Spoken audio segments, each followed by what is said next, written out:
So in this tutorial we're going to look at factorising those really hard quadratics where the number in front of x squared, that's the a in my general quadratic here, is not 1.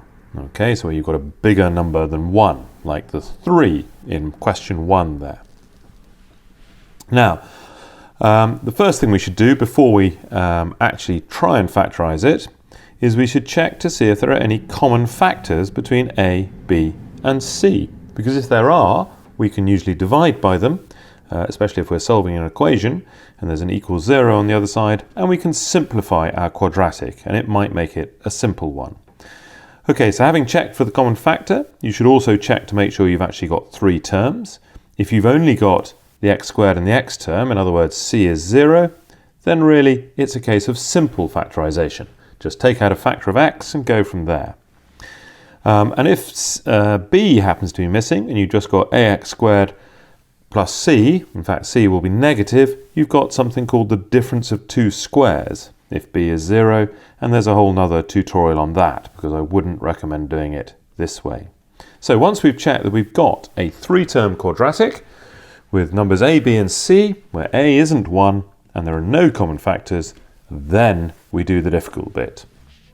Now it starts very similarly to the previous tutorial on simple quadratic factorisation, in that we look at the signs of c and b to determine the signs in the brackets. If c is positive, that's this sign here, then both signs in the brackets are the same as the sign of b. If c happens to be negative, then the signs in the brackets will be different, and the bigger number will be equal to the sign of b.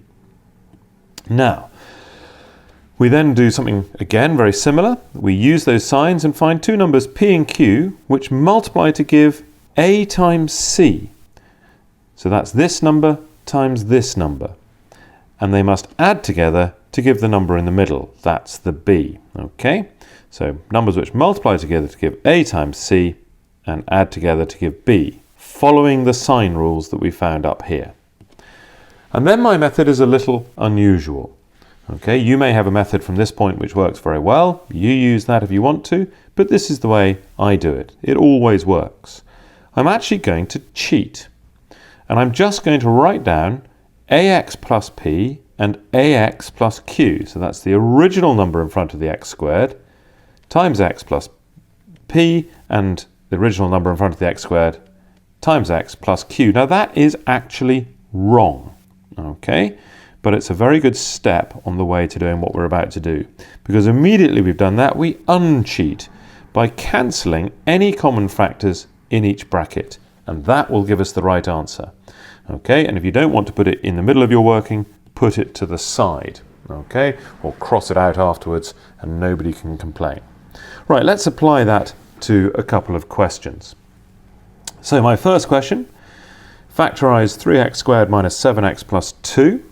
Okay, let's just write it down, and while we're doing that, let's make sure there are no common factors. So there's no common factor between 3 and 7, and certainly no common factor between 3, 7 and 2. So that's good. We've got 3 terms, so we can just go for it. Let's look at the signs. That sign there, the sign of c, tells me that the signs will be the same. Okay, this is the signs in the bracket that we're now looking for, or the brackets. So the signs are the same, and if we look at the sign of b, we can see that they will both be negative. So we're now looking for 2 negative numbers.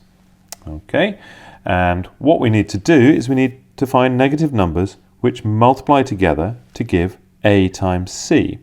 Well, a times c is 3 times 2, which is 6, plus 6 if we're going to be precise about this.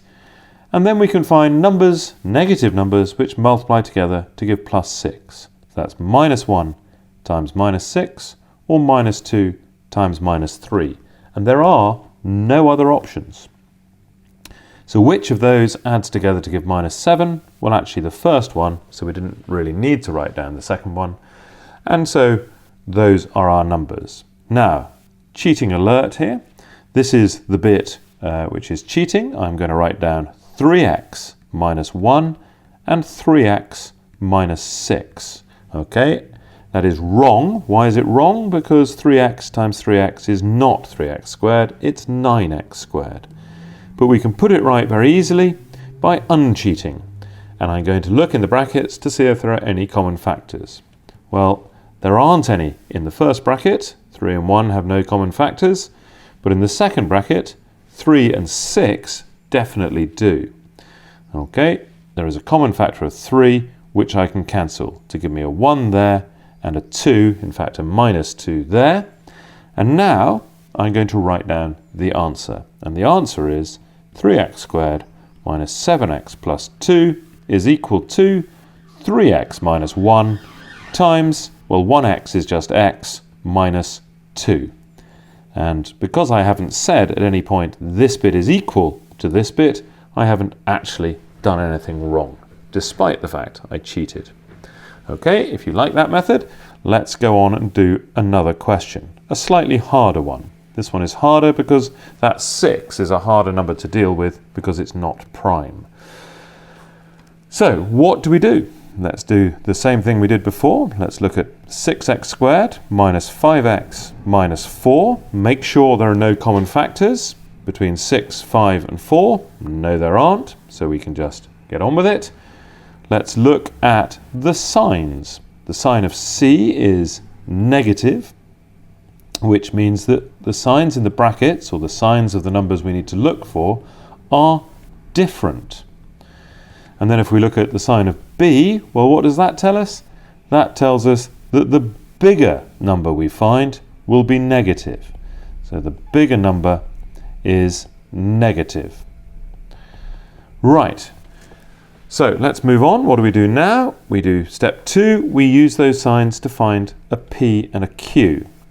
And P and Q must multiply together to give A times C. Well, A times C is 6 times minus 4, which is minus 24. So we need two numbers which multiply together to give minus 24, and the bigger number is negative. Okay, so let's start listing them. 1 times minus 24, bigger number negative, multiply together to give minus 24. And then 2 times minus 12. Remember, we're looking for things that add together to give minus 5, and 2 and minus 12 don't. 3 times minus 8. There we go. That looks like the one, because they add together to give the minus 5 up there. And so now we do the cheating bit. And the cheating bit is writing down 6x squared plus 3, because that's one of my two numbers, and 6x squared minus 8. And I need very quickly to uncheat, so I'm going to do some cancelling. There's a common factor in the first bracket. The 6 and the 3 have a common factor of 3, so I shall cancel that to give me 2 and 1. And in the second bracket, 6 and 8 also have a common factor, this time of 2, so I cancel those. 2 into 6 goes 3, and 2 into 8 goes 4.